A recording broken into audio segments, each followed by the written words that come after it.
So people where they go NYSC, enter motor, they travel somewhere in Zamfara, they stop there, they kidnap them. 8 of them, they with the kidnappers, and they talk to you now, plus driver, that is 9. As a matter of fact, there's supposed to be 11 in total. Some of them escape. Now make they call me 8 plus driver, and I be 9. Now with a year now say, as they find them, the kidnappers don't contact the family of one of them. And they are asking for 4 million naira before they will release that one person. Now imagine they ask everybody for 4 million naira, 4 times 8 is 32 million minus the driver. Let me play you the news as they come. According to the Guardian, 8 NYSC members kidnapped on their way to camp. Suspected bandits had kidnapped 8 National Youth Service Corps members along a highway in Zamfara State. However, a police spokesperson in Zamfara, Yazid Abubakar, said he was going to verify the incident. It was gathered that the victims were kidnapped on Saturday while traveling inside from Uyo, Akwa Ibom State to Sokoto en route to Zamfara State. They were to take part in the mandatory national service when the bandits intercepted their vehicle. According to reports, 11 corps members were kidnapped, but 3 managed to escape. Aside from the 8 corps members, the driver of the bus was also abducted. Also, it is gathered that the family of one of the victims, Betty Udofia, was reached and that the kidnappers are demanding 4 million naira in ransom. Was it not in May yet? We heard of some NYSC people where they don't kidnap. In never say May, June, July, August, 4 months we are hearing of another ones. That are the ones we hear for news, oh, because it get many ways it don't happen when nobody go hear. Are we going to continue like this? Is the part I don't know. What has been done since May till now, because these are not even the first instances, what has been done to specially nip that issue so that we will not have our youth who their papa don't gather money, borrow money, send land, they send go school only for them to graduate and they don't go service. They don't kidnap them.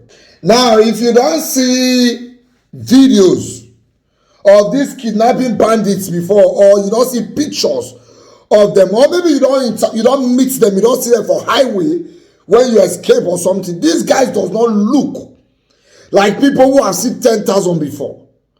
So my question is, when they kidnap people, all these plenty millions so that they ask for ransom, who really they collect the money? Who really is in charge of these people who collect this money? How do they get this money to collect? Is it only by cash?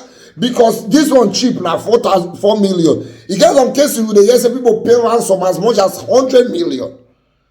And the people they perpetrate the thing, they don't be like we don't see 10K before. How were those money paid? Now if this money are paid now, have you asked yourself what does these people use this money for? They use it to get more weapons to carry out bigger operations. So we go use our hands, sponsor them to carry out bigger operations in the name of paying ransom. But will you blame the family of the person?